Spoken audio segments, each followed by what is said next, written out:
We have been told consistency is about showing up every day, no exceptions.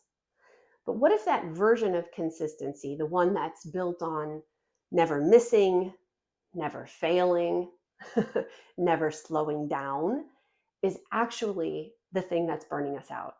Let's consider that. You've got a why. Let me help you bring it to work. Consider your life, be on purpose. Hey, everybody, welcome to Consider Jennifer. I am Jennifer Meyer, and this is our space online to take just a few minutes and get intentional with our lives so that we can be on purpose living them. And today I want to talk about consistency. It was in the early 2000s, I think, that I was really deep into Zig Ziglar. Audiobooks, regular books, everything I could get a hold of. I really loved his energy. I loved his faith. I loved his discipline. And in one book, he was talking about his workout routine and how he never missed a day, ever. No matter where he was, no matter what was happening in his life, he was moving his body with intention. Now, as a new mom at the time, I was absolutely in awe. I was trying to hold down a job myself. I was raising kids and I was surviving on very little sleep. And I remember thinking to myself, that is what discipline looks like, right?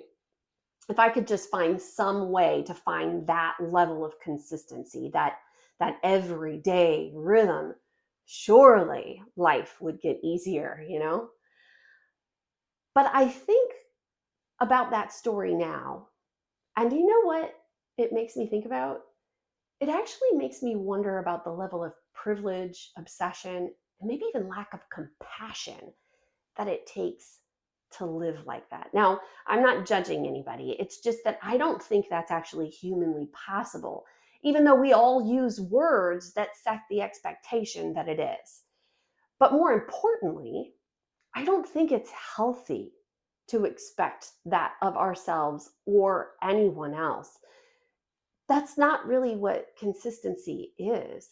I think we've confused consistency with control in that example. I mean, real consistency is not rigid, it's rhythmic. It moves in cycles like everything else in nature, and no season lasts forever, and growth depends on effort and rest and movement and stillness. The Stoics understood this. Marcus Aurelius wrote about it.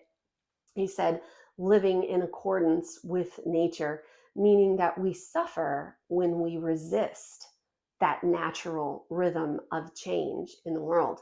Religious and spiritual traditions all echo the same truth. I mean, things like Sabbath and meditation, fasting, prayer, all of these build in rhythm, pause, and renewal. Devotion honors the balance between work and rest. In Agile, we call this sustainable pace, right? You can't sprint forever.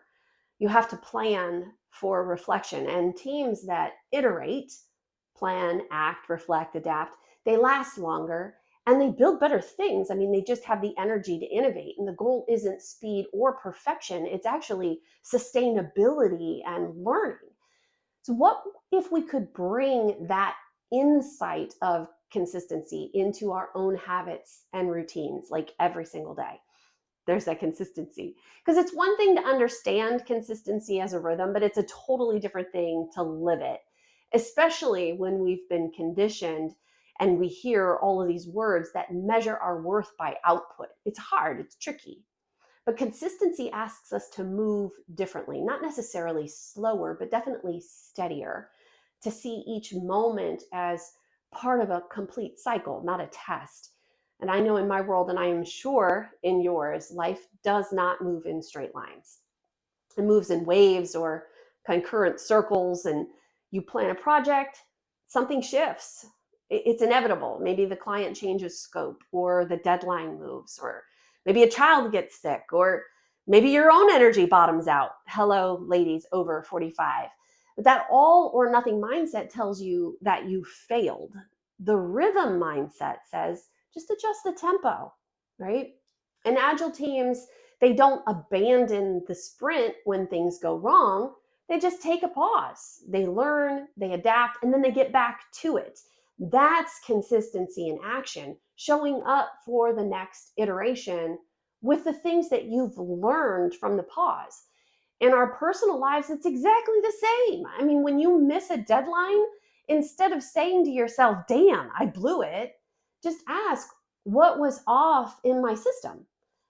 Maybe your expectations were just unrealistic.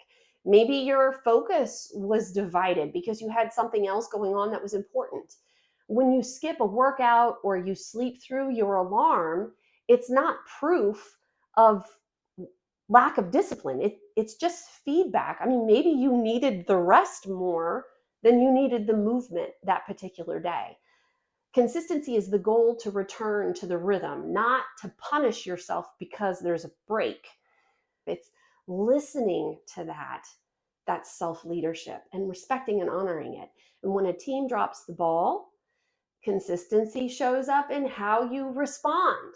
I mean, do you clamp down really hard, or do you make space to like debrief and adjust and rebuild trust sometimes? I mean, repair is part of this rhythm too.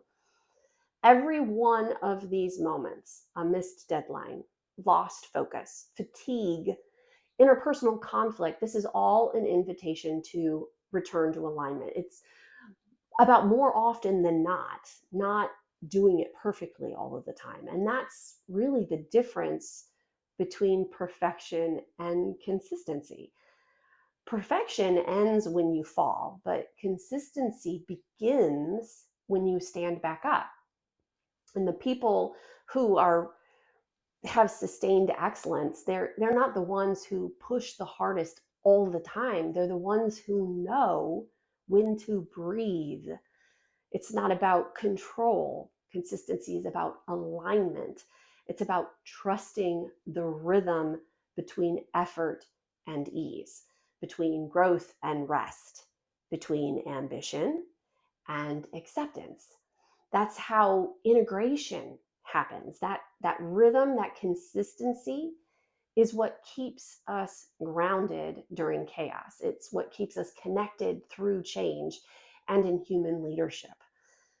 So as you're moving through October and we're getting close to the end of the year, make some space to really practice real consistency, because inevitably, as we get closer to the holiday season, things are going to come up. Don't punish yourself for falling off the horse, for missing a day, for dropping the ball. Just pick the ball back up and keep going.